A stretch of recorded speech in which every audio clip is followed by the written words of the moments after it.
Hello everyone, this is Sanjay Kumar and welcome back to Future Flame Classes. Guys, एक लंबे समय के अंतराल के बाद मैं आप सबके सामने उपस्थित हूँ एक नए वीडियो में। दोस्तों, आज के वीडियो में हम लोग बात करने वाले हैं सेक्सुअल और असेक्सुअल रिप्रोडक्शन के बारे में, यानी कि लैंगिक जनन और अलैंगिक जनन के बारे में। आइए बात करते हैं इससे संबंधित कुछ टर्म के बारे में। ध्यान दीजिएगा दोस्तों, एक वर्ड होता है जीवन अवधि। दोस्तों, जीवन अवधि को हम लोग कहते हैं लाइफ स्पैन। पहले समझ लेते हैं दोस्तों कि जीवन अवधि क्या है या लाइफ स्पैन क्या है। ध्यान दीजिएगा, किसी भी जीव के उसके जन्म से लेकर और उसके प्राकृतिक मृत्यु तक के समय काल को हम लोग कहते हैं जीवन अवधि। जीवन अवधि क्या है?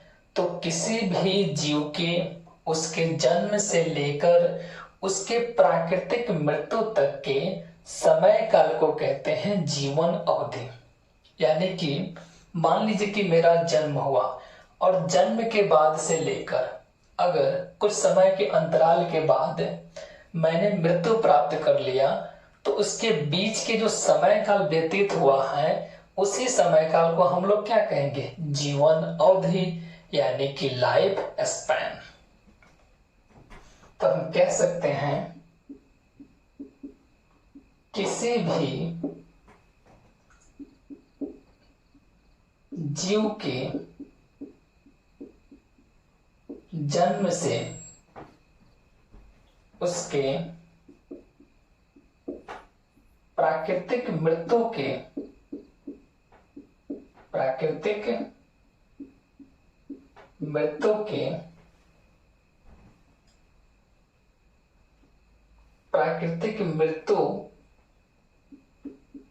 तक के समय काल को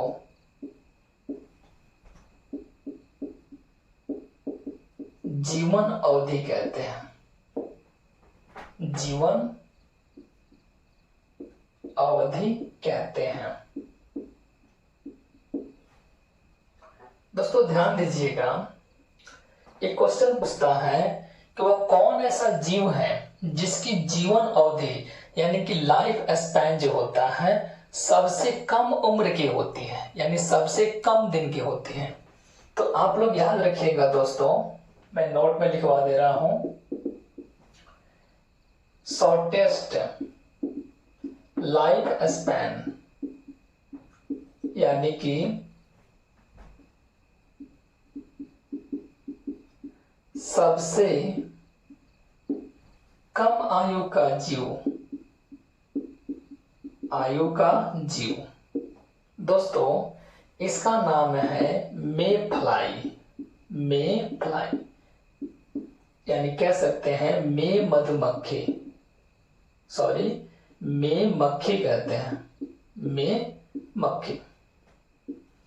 तो याद रखिए दोस्तों, जो मे मक्खी होता है इसका जीवन अवधि जो होता है, जो लाइफ स्पैन होता है, सबसे क्या होता है? छोटा होता है, यानी कि मात्र 1 दिन का होता है। और 1 दिन होने के कारण हम लोग मे फ्लाई को कहते हैं वन डे इंसेक्ट। क्या बोलते हैं दोस्तों? One day insect. One day insect क्यों बोलते हैं? क्योंकि मे फ्लाई का जो जीवन अवधि होता है, जो आयु होता है, वह सिर्फ 1 दिन का होता है, सिर्फ 1 दिन का होता है। एक और क्वेश्चन पूछता है दोस्तों कि वह कौन ऐसा जीव है जिसका जीवन अवधि सबसे ज्यादा दिन का होता है। तो याद रखिएगा दोस्तों, उस जीव का नाम है कछुआ, यानी कि टॉर्टोइज। तो हम कह सकते हैं लार्जेस्ट लाइफ स्पैन, या इसको ज्यादा बेटर है अगर हम कहें longest life span. Longest life span यानी कि सबसे ज्यादा आयु का जीव, इसे हम लोग बोलते हैं कछुआ। और याद रखिएगा दोस्तों, कछुआ की जो आयु होता है वह तकरीबन 300 से लेके और 400 वर्ष के बीच होता है। 300 से लेके 400 वर्ष के बीच होता है। क्लियर दोस्तों? एक बार रिवाइज कर लेते हैं।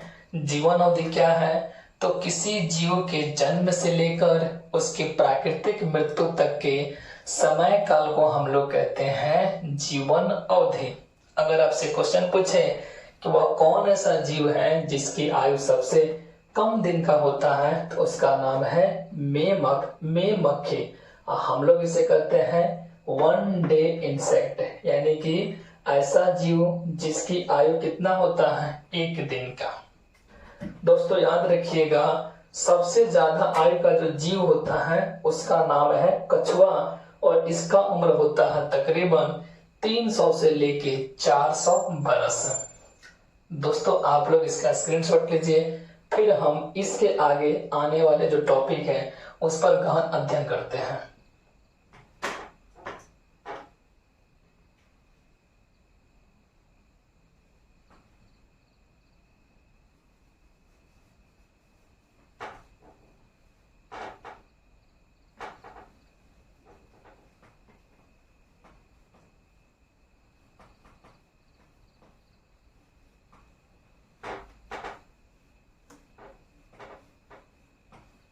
दोस्तों अब हम बात करने वाले हैं रिप्रोडक्शन के बारे में।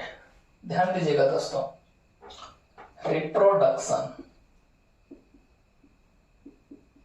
दोस्तों रिप्रोडक्शन को हम लोग हिंदी में कहते हैं जनन। आइए समझते हैं जनन क्या है। ध्यान दीजिएगा, वह प्रक्रिया जिसके द्वारा कोई जीव जो है अपने जैसे नए जीव की उत्पत्ति करता है, चाहे कह सकते हैं जन्म देता है, उसे प्रक्रिया को हम क्या कहते हैं? जनन कहते हैं, यानी रिप्रोडक्शन कहते हैं। क्या कहेंगे दोस्तों? तो वह प्रक्रिया जिसके द्वारा कोई जीव अपने ही जैसे दूसरों जीवों को जन्म देता है, उस प्रक्रिया को हम लोग कहते हैं जनन, यानी कि रिप्रोडक्शन। वह प्रक्रिया जिसके द्वारा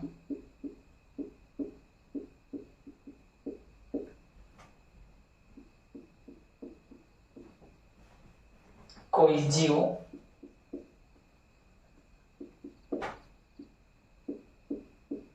अपने जैसे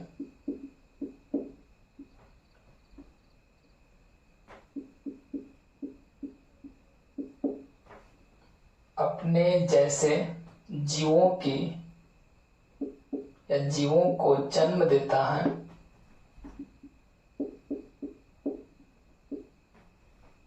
जनन कहलाता है।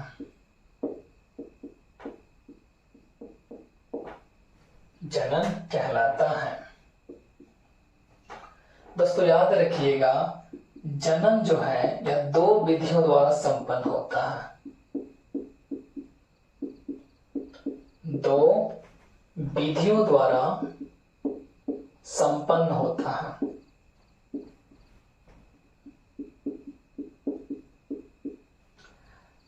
दोस्तों पहले विधि का जो नाम है उसे हम लोग कहते हैं अलैंगिक जनन, जो कि आपका चैप्टर का ही नाम है, अलैंगिक जनन।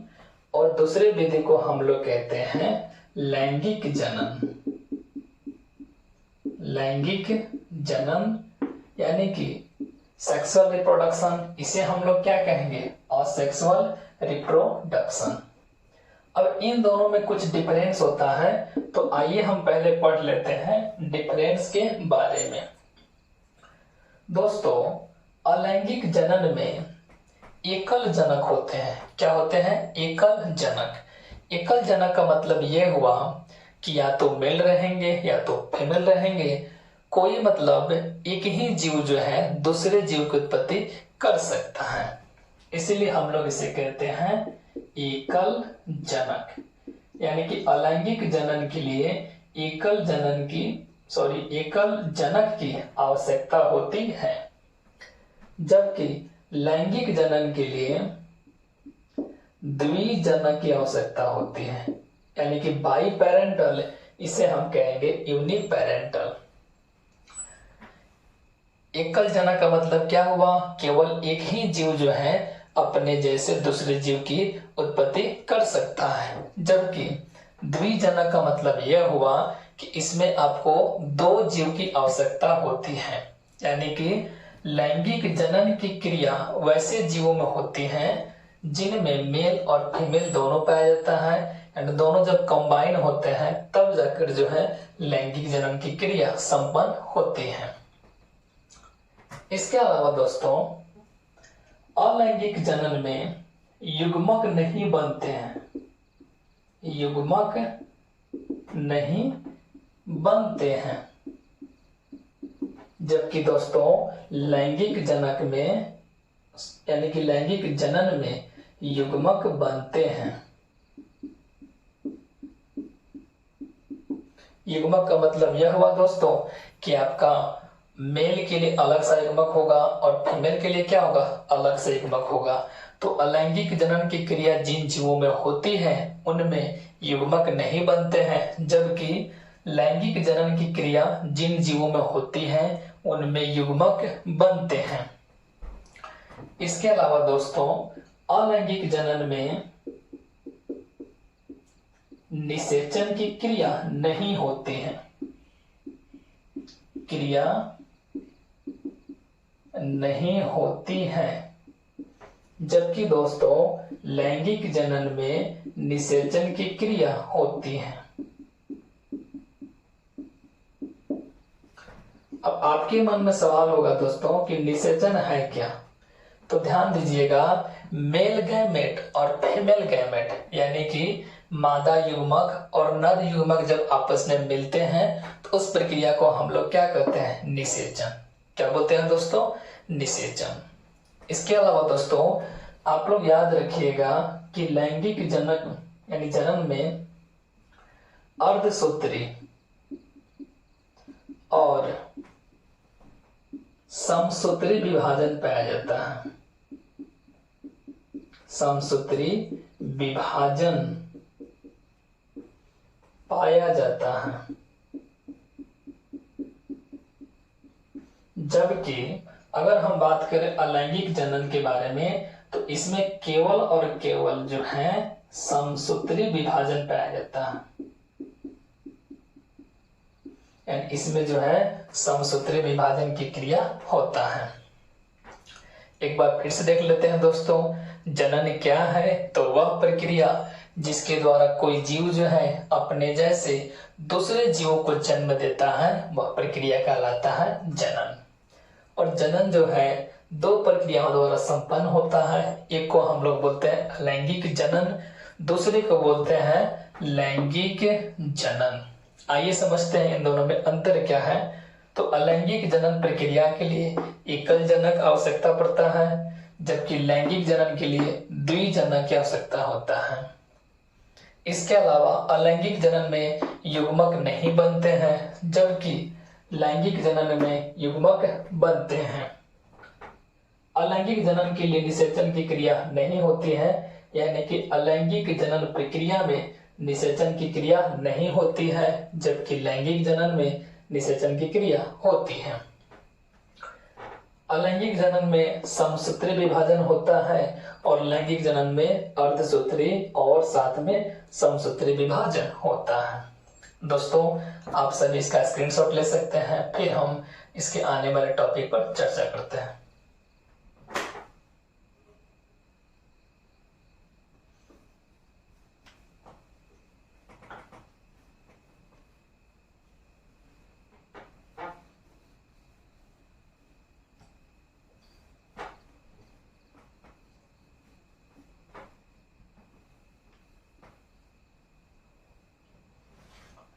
दोस्तों अब हम बात करने वाले हैं अलैंगिक जनन के प्रकार के बारे में, यानी कि कितने प्रक्रियाओं द्वारा अलैंगिक जनन की क्रिया जो होती है संपन्न होती है।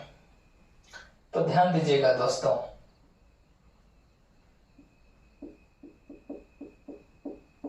अलैंगिक जनन,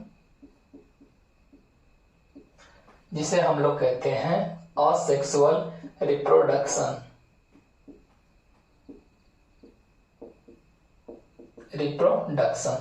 देखिएगा दोस्तों,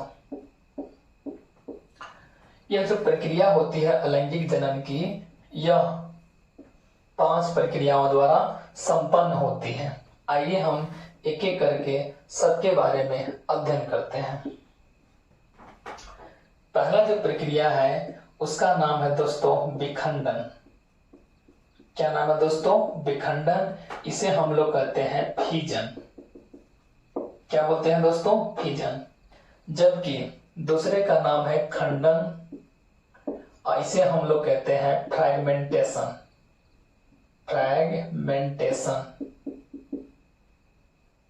जबकि दोस्तों तीसरे का नाम है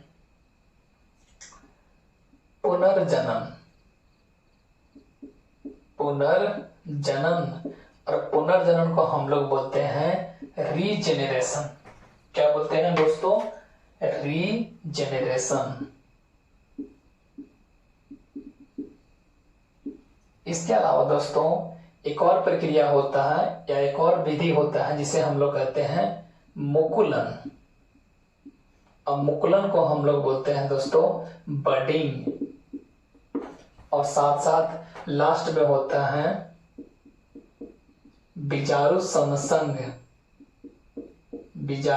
समसंग, और इसे हम लोग कहते हैं स्पोर फॉर्मेशन। अब ध्यान दीजिएगा दोस्तों, अलैंगिक जनन की जो क्रिया होती है, जो कह सकते हैं या जो विधि है, यह कई सारी विधियों में संपन्न होती है, जैसे कि विखंडन, खंडन, पुनर्जनन, मुकुलन और बीजाणु समसंग। विखंडन के इंग्लिश में क्या कहते हैं? फीजन। खंडन को बोलते हैं फ्रैगमेंटेशन। पुनर्जनन को बोलते हैं रीजेनरेशन। मुकुलन को बोलते हैं बडिंग। और बीजाणु समसंग को कहते हैं स्पोर फॉर्मेशन। दोस्तों ये जो विखंडन है यह भी 2 विधियों में टूट जाता है, यानी कि एक का नाम है द्विविखंडन और दूसरे का नाम है बहुविखंडन।